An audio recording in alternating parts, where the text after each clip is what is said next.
for joining me. Today, I thought we would browse through and read some of this book, The Science of Interstellar.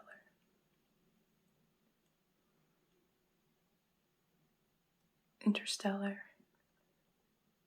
if you don't know, is a movie that came out about 8 years ago. 7, maybe. And has a science-heavy story to it, as you can probably imagine with a title like Interstellar. It is about space travel.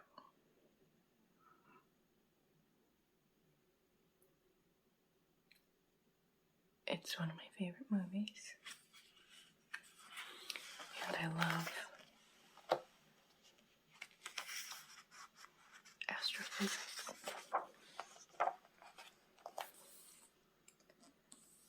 And the author was the scientific consultant for the movie.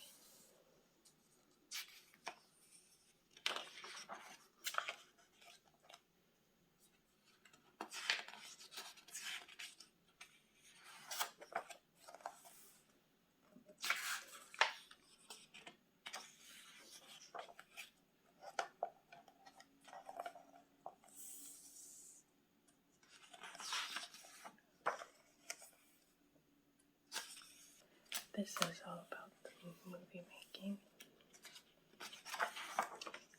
And then the next part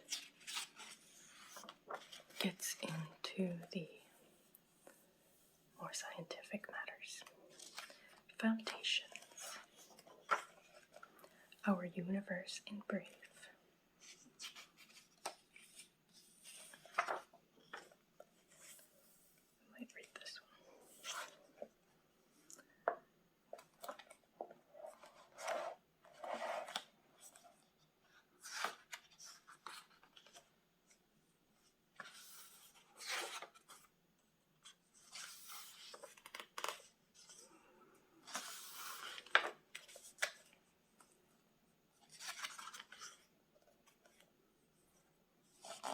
The laws that control the universe.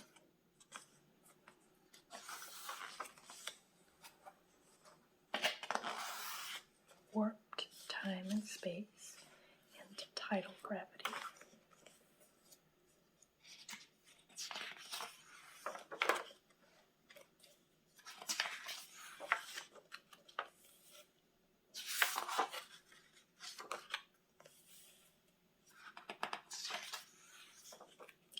Black holes.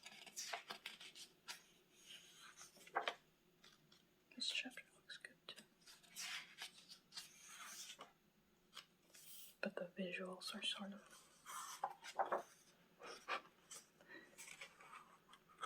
not that exciting.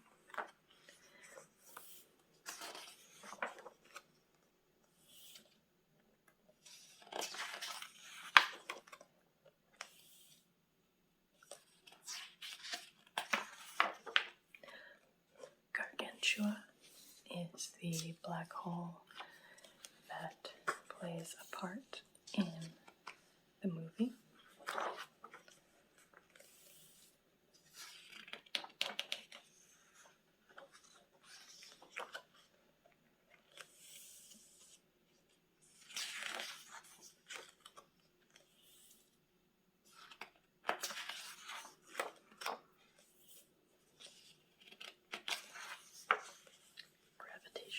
Slingshots, which I believe is how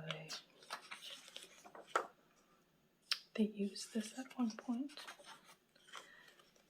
for travel. I actually haven't watched the movie since it came out. I've only seen it once, even though I like it so much. I guess because it's really depressing. And I like depressing things, but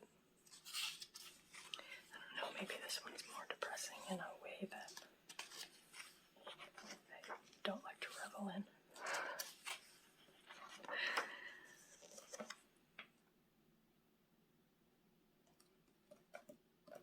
Our universe in brief. Our universe is vast, achingly beautiful, remarkably simple in some ways, intricately complex in others. From our universe's great richness, we'll need only a few basic facts that I'll now lay bare. The Big Bang. Our universe was born in a gigantic explosion 13.7 billion years ago. The explosion was given the irreverent name, the Big Bang, by my friend Fred Hoyle, a cosmologist who, at the time, the 1940s, thought it an outrageous fictional idea. Fred was proved wrong. We've since seen radiation from the explosion, even in just the last week, as I write this. Tentative evidence for radiation emitted in the first trillionth of a trillionth of a trillionth of a second after the explosion began.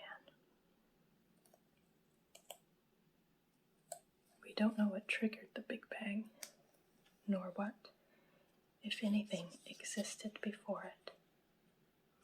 But somehow the universe emerged as a vast sea of ultra-hot gas, expanding fast in all directions, like the fireball ignited by a nuclear bomb blast, or by the explosion of a gas pipeline.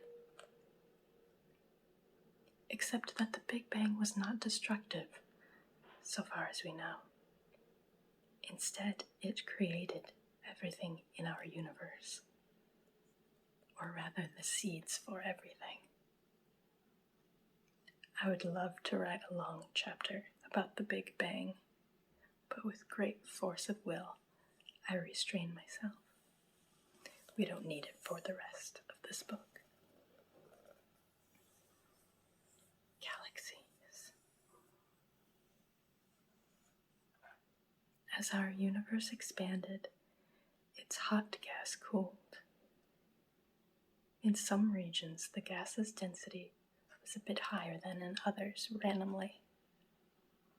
When the gas got cold enough, gravity pulled each high-density region inward on itself, giving birth to a galaxy, a huge cluster of stars and their planets, and diffuse gas between the stars.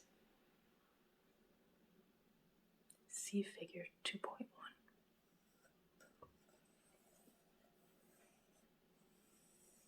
Figure 2.1. A rich cluster of galaxies named Abel 1689 and many other more distant galaxies as photographed by the Hubble Space Telescope.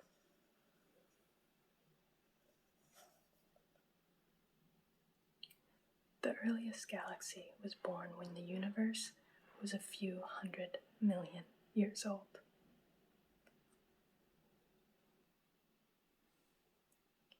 There are roughly 1 trillion galaxies in the visible universe.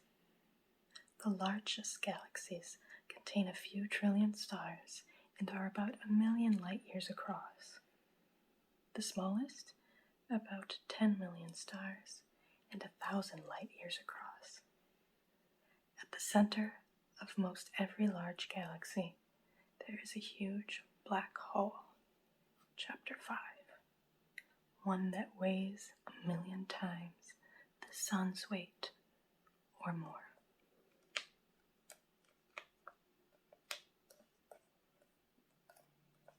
I don't know why this book is so sticky.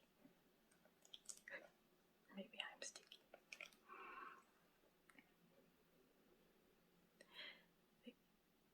The Earth resides in a galaxy called the Milky Way. Most of the Milky Way stars are in the bright band of light that stretches across Earth's sky on a clear, dark night. And almost all the pinpricks of light that we see in the galaxy at night, not just those in the bright band, also lie in the Milky Way. The nearest large galaxy to our own is called Andromeda, figure 2.2. It is 2.5 million light years from Earth. It contains about 1 trillion stars and is about 100,000 light years across. The Milky Way is a sort of twin to Andromeda, about the same in size, shape, and number of stars. If figure 2.2 were the Milky Way, then the Earth would be where I placed the yellow diamond. Andromeda contains a gigantic black hole, 100 million times heavier than the Sun and as big across as the Earth's orbit, the same weight and size as Interstellar's Gargantua, Chapter 6. It resides in the middle of the central bright sphere in figure 2.2. Black hole.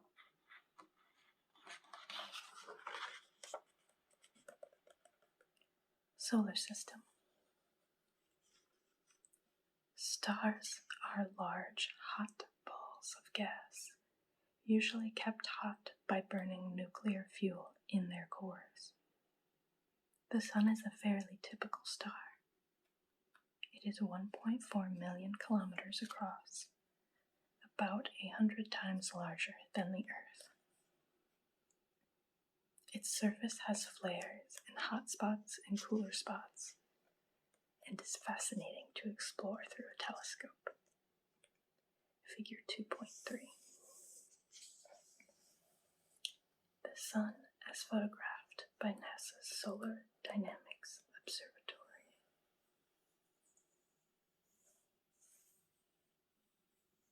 Eight planets, including the Earth, travel around the Sun in elliptical orbits, along with many dwarf planets, of which Pluto is the most famous, and many comets, and smaller rocky bodies called asteroids and meteoroids. Figure 2.4. The Earth is the third planet from the Sun. Saturn, with its gorgeous rings, is the sixth planet out and plays a role in Interstellar. Chapter 15. The Sun. The little teeny tiny orbits from Mercury, Venus, Earth. Mars is this one that comes out a little further. Jupiter's the blue. Saturn, Uranus, Neptune, and Pluto.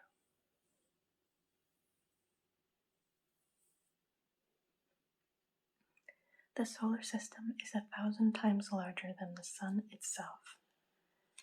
Light needs 11 hours to travel across it.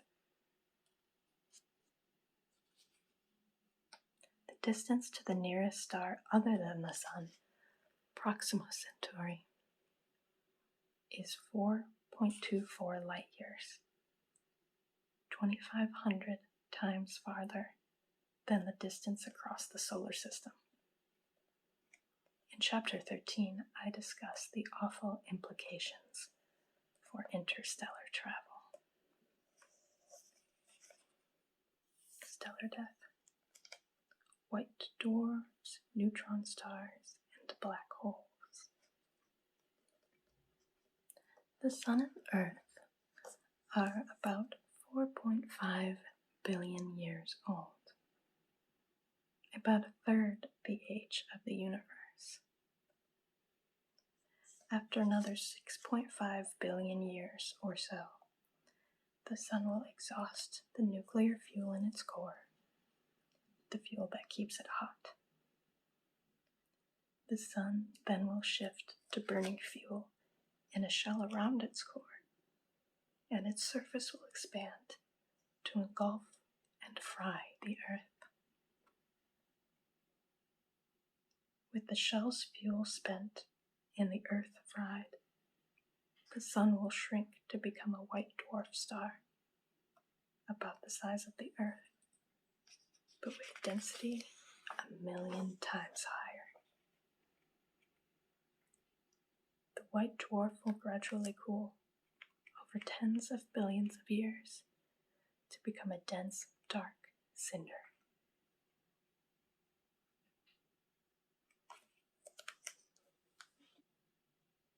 Stars much heavier than the Sun burn their fuel much more quickly and then collapse to form a neutron star or a black hole. Neutron stars have masses about 1 to 3 times that of the Sun, circumferences of 75 to 100 kilometers, about the size of Chicago, and densities the same as the nucleus of an atom, 100 trillion times more dense than rock and the Earth. Indeed, neutron stars are made of almost pure nuclear matter, atomic nuclei packed side by side.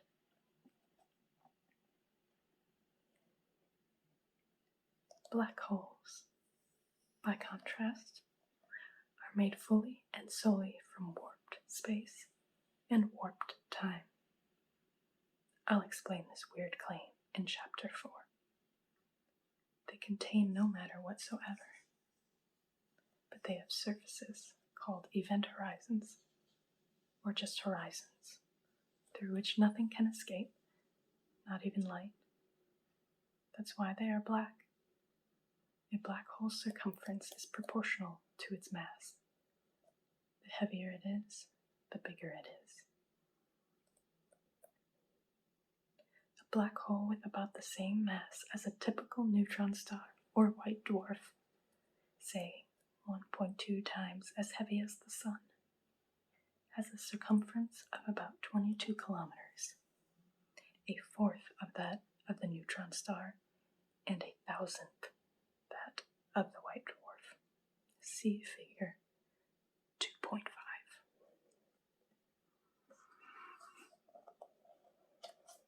A white dwarf, left, neutron star, middle, and black hole, right, that all weigh as much as 1.2 suns. For the white dwarf, I show only a tiny segment of its surface.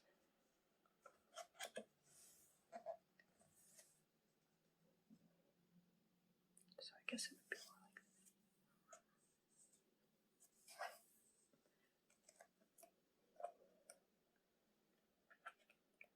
Since stars are generally no heavier than about 100 suns, the black holes to which they give birth are also no heavier than 100 suns. The giant black holes in the cores of galaxies, 1,000,000 to 20 billion times heavier than the Sun, therefore, cannot have been born in the death of a star. They must have formed in some other way, perhaps by the agglomeration of many smaller black holes, perhaps by the collapse of massive clouds of gas. magnetic, electric, and gravitational fields. Because magnetic force lines play a big role in our universe and are important for Interstellar, let's discuss them too, before diving into Interstellar's science. As a student in science class, you may have met magnetic force lines in a beautiful little experiment. Do you remember taking a sheet of paper, placing a bar magnet under it, and sprinkling iron filings on top of the paper? The iron filings make the pattern shown in figure 2.6. They orient themselves along magnetic force lines that otherwise aren't visible. The force lines depart from one of the magnet's poles, swing around the magnet, and descend into the other pole. The magnetic field is the collection of all the magnetic force lines. Figure 2.6, magnetic force lines from a bar magnet made visible by iron filings sprinkled on a sheet of paper.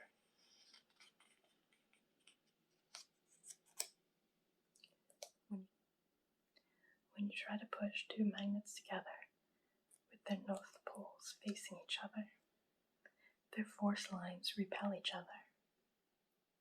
You see nothing between the magnets, but you feel the magnetic field's repulsive force. This can be used for magnetic levitation, suspending a magnetized object, even a railroad train. Figure 2.7, in mid-air. The world's first commercial magnetically levitated train in Shanghai, China. The Earth also has two magnetic poles, north and south. Magnetic force lines depart from the south magnetic pole, swing around the Earth, and descend into the north magnetic pole. Figure 2.8.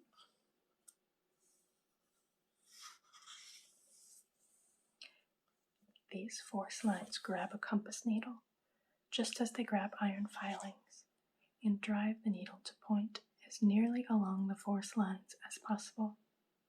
That's how a compass works. The Earth's magnetic force lines are made visible by the aurora borealis, the northern lights, figure 2.9.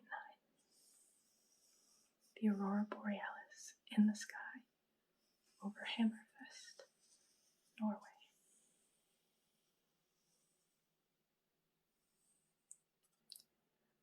Protons flying outward from the sun are caught by the force lines and travel along them into the Earth's atmosphere.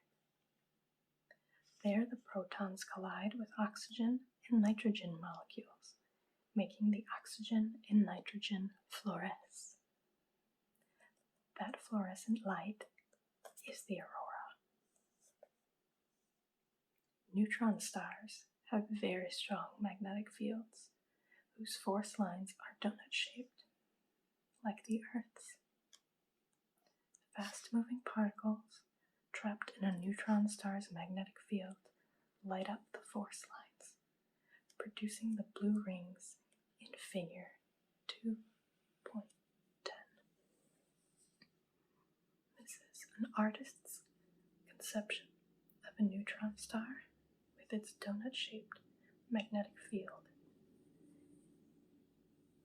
and its jets.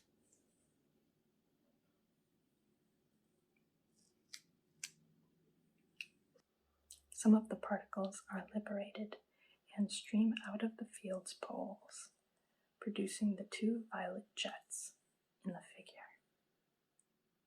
These jets consist of all types of radiation: gamma rays, X-rays, ultraviolet, visual, infrared, and radio waves. As the star spins, Its luminous jets sweep around the sky above the neutron star, like a searchlight. Every time a jet sweeps over the Earth, astronomers see a pulse of radiation. So astronomers have named these objects pulsars.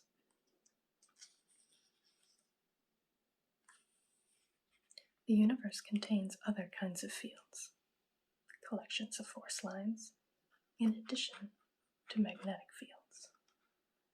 One example is electric fields, collections of electric force lines that, for example, drive electric current to flow through wires.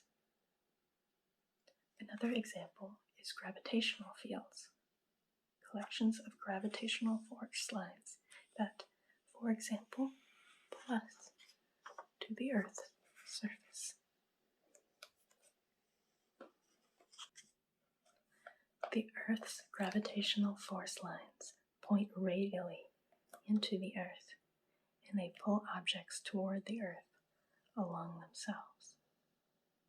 The strength of the gravitational pull is proportional to the density of the force lines, the number of lines passing through a fixed area. As they reach inward, the force lines pass through spheres of ever-increasing area, dotted red spheres, in figure 2.11. So the line's density must go up inversely with the sphere's area, which means the Earth's gravity grows as you travel toward it. As I, the red sphere's area. Since each sphere's area is proportional to the square of its distance r from the Earth's center, the strength of the Earth's gravitational pull grows as I over r squared. This is Newton's inverse square law for gravity, an example of the fundamental laws of physics that are Professor Brand's passion in Interstellar, and our next foundation for Interstellar's science.